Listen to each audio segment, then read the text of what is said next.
Desde que Rusia tomó el control de Crimea en 2014, Ucrania ha prometido recuperar algún día su territorio.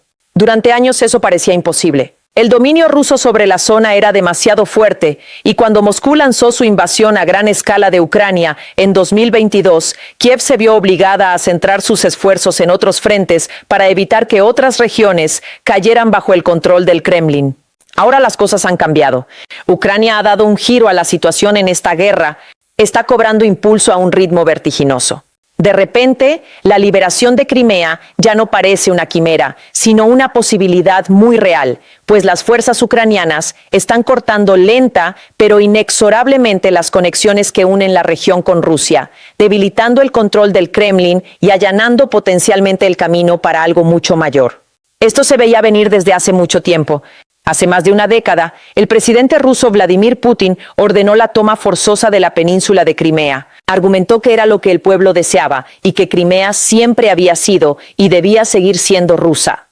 Muchos en la región y en otras partes de Ucrania discreparon rotundamente, pero la operación de Putin fue planificada y ejecutada sorprendentemente bien, dejando a Kiev con pocas opciones más que aceptar a regañadientes la nueva situación. Cuando la invasión a gran escala comenzó años después, en 2022, Rusia aprovechó su control sobre Crimea. El Kremlin canalizó tropas, defensas aéreas, bombarderos y otros recursos hacia la región, utilizándolos para llevar a cabo ataques implacables contra las regiones del sur de Ucrania. La península se transformó de facto en una plataforma militar, lo cual resultó crucial en los primeros días, cuando las fuerzas del Kremlin lograban rápidos avances en lugares como Jersón y Zaporiyia. Ucrania se percató de ello y comenzó a atacar Crimea activamente cada vez que tuvo la oportunidad.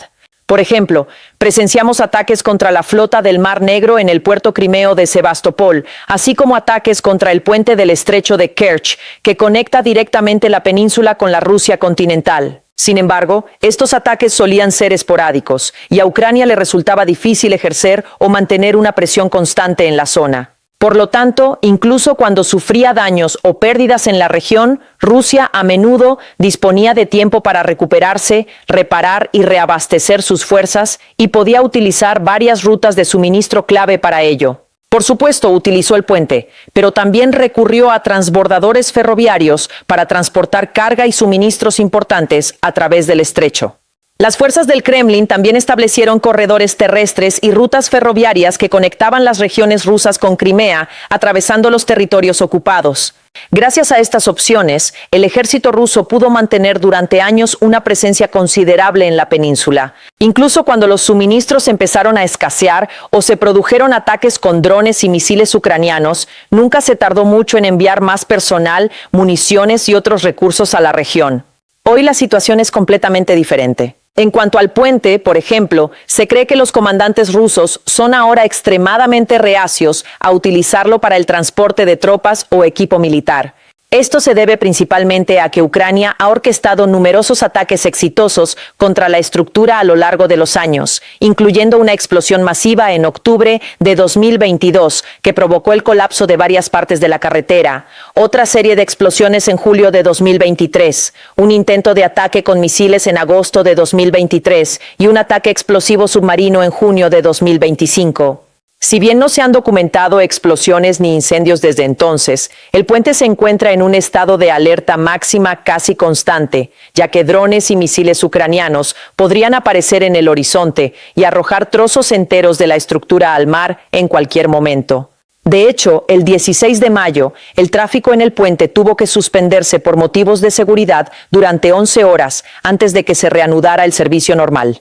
El cierre provocó largas demoras en una docena de trenes y este tipo de incidentes ocurren con bastante frecuencia últimamente. El puente a menudo tiene que suspender temporalmente sus operaciones cada vez que se detectan drones o misiles ucranianos en el espacio aéreo. Incluso sin el puente, Rusia pudo seguir operando numerosos transbordadores ferroviarios para transportar personas y mercancías a través del estrecho de Kerch. Así pues, Ucrania comenzó a eliminarlos uno a uno y a principios de abril de este año, el último ferry, con nombre en clave Slavianin, fue inutilizado. La agencia de inteligencia militar ucraniana, el GUR, difundió imágenes del ataque en las que se veían llamas y humo saliendo del buque. Esa misma noche, las fuerzas de Kiev también atacaron el puerto ruso de Kavkaz, situado en la región de Krasnodar Krai, enviando un claro mensaje a su enemigo. El flujo de suministros militares a través del estrecho de Kerch ya no sería permitido. Al no poder utilizar ni el puente ni la vía fluvial, a las fuerzas rusas solo les quedaba una opción. La única manera de hacer llegar suministros desde el continente a Crimea era a través de las regiones ocupadas, por la carretera M14, también conocida como la carretera de Mariupol. Esta carretera atraviesa el sur de Ucrania, uniendo Odessa en el oeste con el límite de la región de Donetsk y la frontera rusa en el este, pasando por las grandes ciudades de Jersón y Mariupol. Dado que Rusia controla gran parte de la región de Donetsk, pudo tomar el control de esta carretera y utilizarla para sus propios fines. Podía enviar tanques, vehículos de combate de infantería y transportes de tropas a lo largo de la M14, pasando por la Mariupol ocupada y continuando su camino, para finalmente desviarse de la carretera y dirigirse al sur, cruzando la frontera regional hacia Crimea. Durante años funcionó. La autopista solía estar repleta de vehículos, soldados y suministros rusos que se dirigían a la península, y Ucrania poco podía hacer al respecto, ya que la carretera se encontraba bastante lejos del frente y estaba razonablemente bien defendida. Los drones ucranianos no tenían suficiente alcance para atacar la autopista de forma consistente, y sus fuerzas tuvieron que priorizar otros lugares y objetivos más importantes. Pero en 2026, la situación es muy diferente. Ahora Ucrania no solo ha aprendido el arte de la guerra con drones, sino que lo ha dominado. Cuenta con vehículos aéreos no tripulados, BANT, más grandes, mejores y más impactantes que nunca, con capacidad para viajar más lejos y atacar con mayor contundencia que sus predecesores más primitivos. Y Ucrania está utilizando esos drones con una eficacia asombrosa, convirtiendo el M14 en una auténtica autopista al infierno para los rusos. Todo sucedió con una rapidez asombrosa. El 11 de mayo, los blogueros y propagandistas militares rusos comenzaron a dar la voz de alarma, difundiendo informes de que por fin se habían avistado drones ucranianos a lo largo de la carretera y que ahora eran capaces de recorrer los 160 a 200 kilómetros, 100 a 124 millas, necesarios para cruzar las líneas del frente y alcanzar esta arteria vital de la red de suministro del Kremlin. En los días siguientes, esos mismos blogueros empezaron a compartir frenéticamente vídeos e imágenes de vehículos calcinados e incendios a los lados de la carretera, con las brutales consecuencias de los ataques de drones ucranianos en la zona. Uno de esos blogueros, Alexei Chibov, calificó los ataques como una señal extremadamente alarmante y añadió que el enemigo había comenzado a alcanzar la arteria logística clave, utilizando drones de largo alcance equipados con tecnología satelital Starlink para atacar objetivos a kilómetros del frente. Otro bloguero, Vladimir Romanov, afirmó que el tramo de carretera Mariupol a Budiansk ya no era una vía de retaguardia, sugiriendo que la autopista se estaba convirtiendo en un lugar cada vez más peligroso, y compartió imágenes de un camión cisterna de combustible en llamas junto a la carretera. Ucrania, por su parte, también compartió informes y vídeos de ataques con drones exitosos en la zona. Para ser más precisos, la brigada Azov publicó en Telegram que los drones ucranianos ya podían patrullar carreteras y atacar objetivos a profundidades de hasta 160 kilómetros tras las líneas de combate, emitiendo una clara advertencia a los enemigos en la zona. El primer cuerpo de la base naval de Azov continúa creando una zona de seguridad para la logística rusa. La profundidad de los ataques aumentará y Ucrania ha cumplido su promesa. En los días transcurridos desde que se publicaron esos informes iniciales, el M14 se ha convertido en uno de los lugares más peligrosos de todos los territorios ocupados para los soldados y vehículos militares rusos. Ningún lugar es seguro, ya que los drones ucranianos siempre están cerca. Armados con explosivos suficientes para destruir tanques y vehículos de infantería, estos drones kamikaze no tienen ningún problema en eliminar camiones de transporte y vehículos de transporte de personal. Con cada día que pasa, la carretera se parece más a una zona de guerra que a una línea de suministro segura, e incluso el bloguero ruso Maxim Kalashnikov la comparó con los campos de batalla de Afganistán. La ruta terrestre hacia Crimea se asemeja cada vez más a las carreteras de Afganistán en la década de 1980. Los restos de vehículos yacen esparcidos a los lados de la carretera y el enemigo está interrumpiendo el suministro con drones. Estos son muy malas noticias para Rusia y la situación solo va a empeorar. Antes de explicar cómo y por qué, si este es el tipo de análisis que le interesa, asegúrese de suscribirse al Military Show. Lo analizamos así cada semana. Los comandantes ucranianos se han dado cuenta de que la M14 y las carreteras adyacentes son la única vía de suministro que Rusia tiene para abastecer Crimea y están decididos a cortar esas últimas líneas de abastecimiento por cualquier medio. Los residentes locales informan que la autopista de Mariupol está literalmente en llamas y se está volviendo intransitable para el tránsito seguro de vehículos militares. En respuesta, algunos blogueros y comandantes militares rusos han dado la voz de alarma, exigiendo urgentemente el refuerzo de las defensas y la instalación de nuevas medidas antidrones en la zona, como redes de camuflaje para cubrir la carretera y crear una barrera entre los drones y los vehículos. Hasta el momento, no se han observado indicios de que se hayan instalado redes u otras medidas de protección contra drones. En cambio, el único acontecimiento importante por parte rusa tuvo lugar el 21 de mayo, cuando el gobernador de Jersón, Vladimir Saldo, firmó un decreto para restringir temporalmente la circulación de vehículos de carga en un tramo de la carretera que Rusia ha empezado a denominar Novorossiya o Autopista de Nueva Rusia. Saldo señaló, no obstante, que los vehículos militares y los camiones que transportan otros bienes esenciales siguen teniendo permitido circular por esta ruta. Su decisión ha generado confusión. Un bloguero vinculado al Kremlin afirma que esto facilitará aún más a los operadores de drones ucranianos atacar objetivos militares a lo largo de la autopista, ya que no tendrán que preocuparse por distinguir entre vehículos militares y civiles. El Instituto para el Estudio de la Guerra, por su parte, sostiene que el decreto de Saldo demuestra la eficacia de las tácticas ucranianas. La decisión de Saldo de restringir el tránsito por la autopista M14 indica que los ataques ucranianos han hecho que el transporte por esta ruta sea mucho más peligroso y probablemente afectará la logística rusa en esta ruta dentro de la Ucrania ocupada. Con menos vehículos en las carreteras, no solo los soldados en Crimea se ven afectados, sino también los civiles de la región. De hecho, Rusia se ha visto obligada a implementar un sistema de racionamiento de combustible para automóviles en la ciudad portuaria de Sebastopol. Allí, el 23 de mayo, las agencias de noticias informaron que el gobernador local, Mikhail Razbosaev, reveló que, debido a problemas logísticos no especificados, la venta de combustible en la ciudad, la más grande de Crimea, se ha restringido a solo 20 litros, 5,3 galones, por vehículo hasta que la situación mejore. A su vez, la moral en toda la península seguirá deteriorándose, y si Ucrania mantiene su intensidad, pronto podría resultar completamente inviable e insostenible para Rusia seguir dependiendo del M14. De ser así, el Kremlin no tendría más opciones para transportar suministros a Crimea de forma segura. A partir de ahí, Ucrania solo tendría que eliminar a los soldados e instalaciones militares rusas restantes en la región, sin tener que preocuparse por la reposición de los bienes dañados o destruidos. Esto ya está ocurriendo. Un informe detallado del medio de comunicación ucraniano Novny Live revela que las fuerzas de defensa ucranianas están atacando activamente los sistemas de defensa aérea en Crimea con mayor intensidad y regularidad en los últimos días, obligando al enemigo a reubicar los pocos sistemas que aún conserva.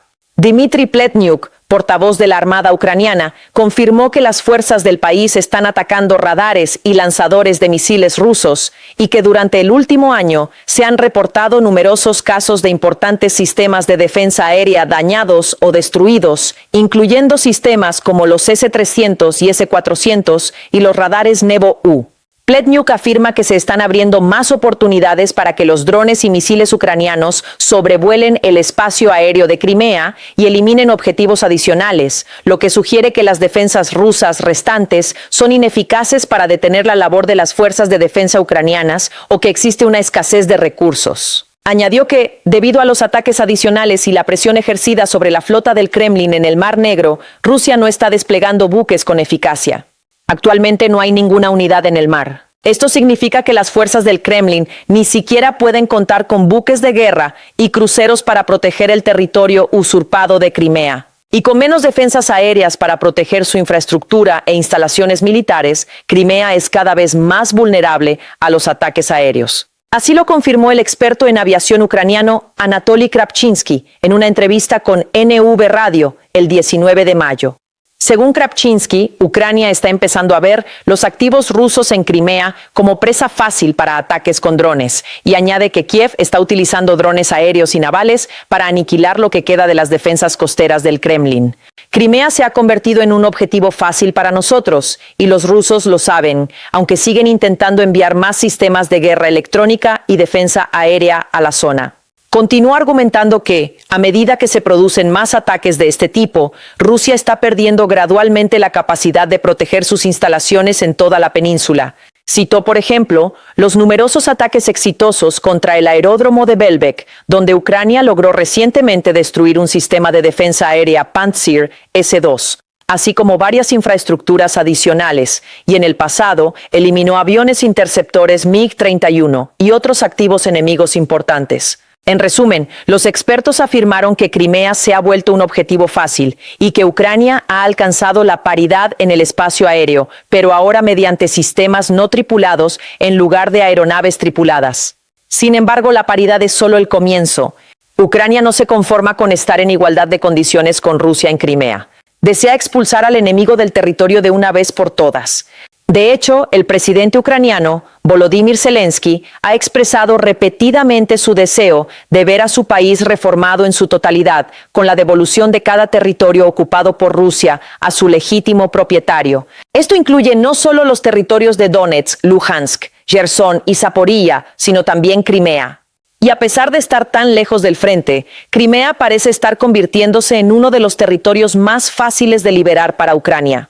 Sus fuerzas están aislando con éxito la zona, aniquilando sus defensas y dificultando enormemente que Rusia la conserve. Eso supone un gran problema para Putin, en particular, quien se propuso como misión personal incorporar Crimea a Rusia.